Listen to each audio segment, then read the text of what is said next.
तो कैसे हैं आप सभी। मैं हिमांशु अग्रवाल आपका स्वागत करता हूं इस यूट्यूब चैनल पर। और आज हम क्या करने वाले हैं, सोप एंड डिटर्जेंट के बारे में पढ़ने वाले हैं। ठीक है, तो दोनों में क्या है, ये आपका साइंस का chapter number 4 carbon and its compound का लास्ट टॉपिक है। तो समझते हैं, तो सोप क्या होते हैं और डिटर्जेंट क्या होते हैं, पहले उनके बारे में थोड़ा सा समझते हैं। सोप का जनरली एक फॉर्मूला लिख रहा हूँ जिससे आपको ये याद रहेगा, RCOONA, आर सोना। ठीक है, इसके अंदर क्या होता है जरा ध्यान देखिए, ये सोडियम सोल्ट होते हैं, या फिर यहाँ पर पोटेशियम भी लिखा हो सकता है, दोनों एक ही बात है। ठीक है, सोडियम या फिर पोटेशियम सोल्ट होते हैं किसके, एक कार्बोक्सिलिक चैन के।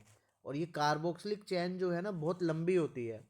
अब इसको थोड़ा सा डिफाइन करते, क्या है ये, आर क्या है, ये एक कार्बन की चैन होती है। इसमें कार्बन आपके 15 से स्टार्ट हो सकते हैं कार्बन, और हाइड्रोजन भी उतने ही होंगे। ठीक है, डबल से एक ज़्यादा, C15 है तो H डबल 30, एक 31 हो गया। और लास्ट में क्या क्या लगा हुआ होगा, CONA लगा हुआ होगा। या फिर कार्बन 17 भी हो सकते हैं, H लेके 34 और एक 35, 35 COONA। एक मतलब कार्बन की बहुत बड़ी चैन होती है, तो इसको हम जनरली R से डिनोट कर देते हैं। ठीक है, तो इस तरीके से ये आपका सोप का फॉर्मूला होता है। इन्हें बोलते हैं सोडियम या फिर potassium salt of long carboxylic chain. ठीक है, कार्बोक्सिलिक में COOH होता है ना, बस H हटके यहाँ पर कैटायन लग जाता है, और इसके अलावा और कुछ नहीं है। बात करते हैं डिटर्जेंट की, तो डिटर्जेंट क्या होता है, डिटर्जेंट भी सेम होते हैं। ठीक है, उनमें भी एक कार्बन की एक लंबी चैन होती है, बट साथ ही साथ जो है ना कार्बोक्सिलिक की जगह ना क्या आ जाता है, सल्फोनेट। ये किसके सोल्ट होते हैं, सल्फोनेट के सोल्ट होते हैं, या फिर एमोनियम के हो सकते हैं। ठीक है, ऐसे ही H35SO3Na होते हैं। ठीक है, ये आपका सोप और डिटर्जेंट होते हैं। अब दोनों को पढ़ने का कारण क्या है अलग अलग, वो बताता हूँ मैं। ठीक है, बात करें इसके बनाने की, तो बनाने का भी मैंने बताया था, आपके पास क्या होना चाहिए, एक तो एस्टर होना चाहिए। एस्टर के अंदर आप कोई भी एल्कली अगर डालते हैं, एल्कली में जैसे पीछे बात करी थी मैंने, सोडियम हाइड्रोक्साइड, अगर आप उसको डालते हो तो आपके पास क्या आ जाएगा, सोप, और प्लस में एक अल्कोहल बन जाएगा आपका। ठीक है, इस प्रोसेस को अभी हमने पीछे पढ़ा था, क्या बोलते हैं, सैपोनिफिकेशन रिएक्शन। ये बात क्लियर हुई, अभी तक कुछ भी ऐसा खास नहीं हुआ है। ठीक है, अभी तक हमने सिर्फ इतना ही पढ़ा है। तो अब बात करते हैं सोप के स्ट्रक्चर्स की। तो सोप के स्ट्रक्चर में देखो, अभी मैंने बताया क्या होता है, RCOONA। ठीक है, अब इसके अंदर क्या करते हैं, इस आर को, जो कि कार्बन की एक लंबी चैन है, इसको हम ना जिगजैग लाइन से जो है डिनोट करते हैं। और जब इसको पानी में डाला जाता है ना, ये डिसोशिएट हो जाता है, कुछ ऐसे बन जाता है, COO माइनस प्लस में Na प्लस। ये Na प्लस तो आपका पानी में जो है अलग से बह जाता है, बाकी का पार्ट बचा RCO माइनस, तो ये R रिप्रेजेंट करता है, और ये जो है आपका COO माइनस रिप्रेजेंट कर रहा है, और Na प्लस जो है इसके ऊपर दिखा रखा है आपका बुक के हिसाब से अलग से। ठीक है, अब क्या है, ये वाला पार्ट जो है ना हाइड्रोफोबिक होता है। कौन सा पार्ट होता है ये, हाइड्रोफोबिक। और ये वाला पार्ट जो होता है आपका हाइड्रोफिलिक होता है, हाइड्रोफिलिक होता है। ठीक है, अब दूसरी बात, ये आपका एंड नॉन पोलर होता है, मतलब इसके ऊपर कोई चार्ज नहीं होता है ना। और इस वाले पार्ट पर आपका क्या होता है, एक चार्ज होता है छोटा सा माइनस का, उसे हम पोलर बोलते हैं। अब साफ पता है, जो गंदगी होती है जैसे हमारे शरीर पर, कपड़े पर, कहीं पर भी डर्ट वगैरह होता है, वो भी क्या होता है, नॉन पोलर होता है। क्या होता है, नॉन पोलर, उन पे भी कोई चार्ज नहीं होता। तो ये वाला एंड उससे जाकर क्या हो जाता है, चिपक जाता है, क्योंकि नॉन पोलर आपस में क्या हो जाते हैं, चिपक जाते हैं। ठीक है, और बात करें ये हाइड्रोफिलिक पोलर पार्ट, तो ये किस पे जाके अट्रैक्ट होता है, पानी पर, क्योंकि पानी पर एक लोन पेयर मौजूद होता है आपके पास, है ना, वहां पे जाके ये अट्रैक्ट होता है। तो इस तरीके से ये कार्बन वाली जो चैन होती है ना, ये पीछे वाली, ये किससे चिपक जाती है, डर्ट से। ठीक है, और ये वाला एंड जो है ये फ्रीली रहता है, और जब हम पानी डालते हैं कपड़े के ऊपर या शरीर के ऊपर, तो ये हाइड्रोफोबिक एंड जो होता है, जो पानी से दूर भागता है, तो ये क्या करता है, पानी के साथ भागने की कोशिश करता है, जिसकी वजह से कुछ डर्ट पार्टिकल जो इससे जुड़ा हुआ होता है वो भी अपने साथ में चिपका कर ले जाता है। जैसे देखो ये गंदगी है ना, और इस तरीके से इस पे कई सारे क्या हो जाते हैं, जुड़ जाते हैं आपके। ठीक है, ये थोड़ा स्ट्रक्चर ऐसा ही है कि जैसे लग रहा है स्पर्म में, है ना। तो ये सब जो है जब भागते हैं दूर की तरफ, ये भागना स्टार्ट करते हैं, तो अपने साथ ये क्या है, छोटा छोटा एक अमाउंट गंदगी का भी साथ में ले जाते हैं, ठीक है। इस तरीके से क्या होता है, इस तरीके से सारा डस्ट ऑयल पार्टिकल जो भी होते हैं वो इन मॉलिक्यूल के साथ जो है चिपक कर बाहर निकल जाते हैं, और इस तरीके से आपका कपड़ा या आपका शरीर जो भी है वो साफ हो जाता है, ठीक है। ये तो क्लींजिंग मैकेनिज्म, इसे मिसिल बोलते हैं, क्या बोलते हैं, मिसिल्स, ठीक है।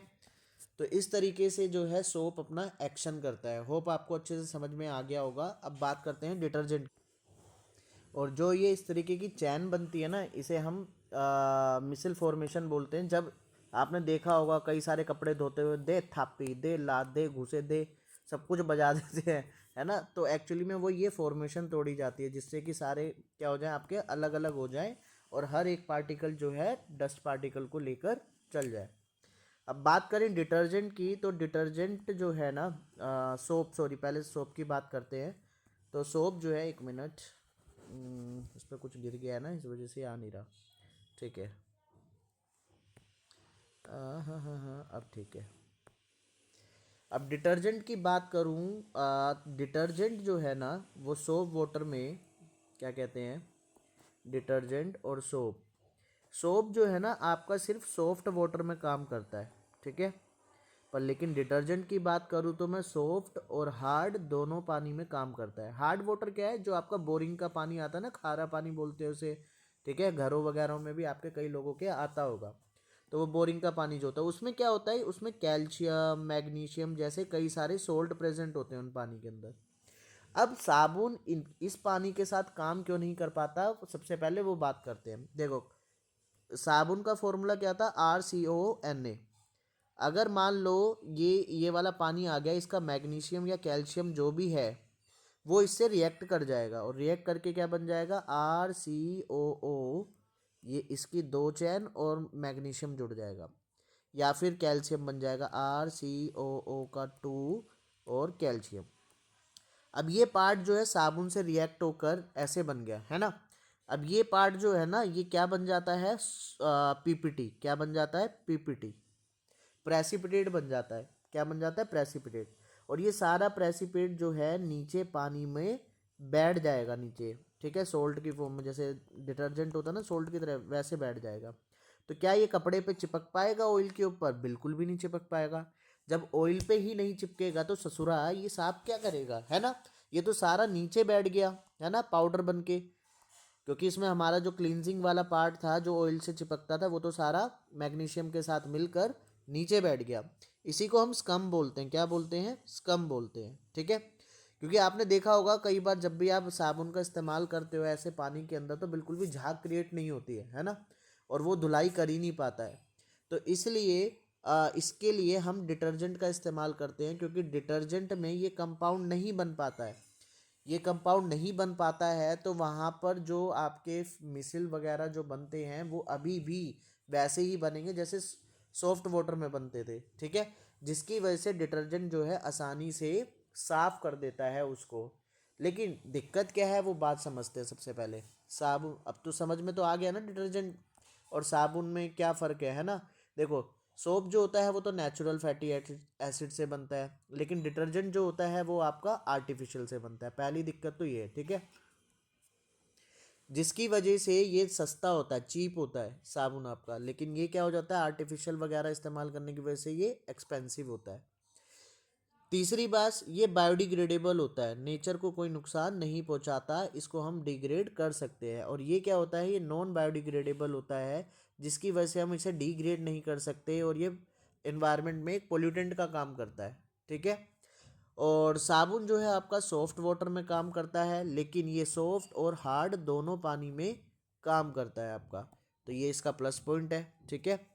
और क्या होता है, और तो बस इतना ही रखते हैं। ये चार जो है इसमें 4-5 डिफरेंस काफ़ी है, बाकी एग्जांपल दे सकते हैं इनके, ठीक है।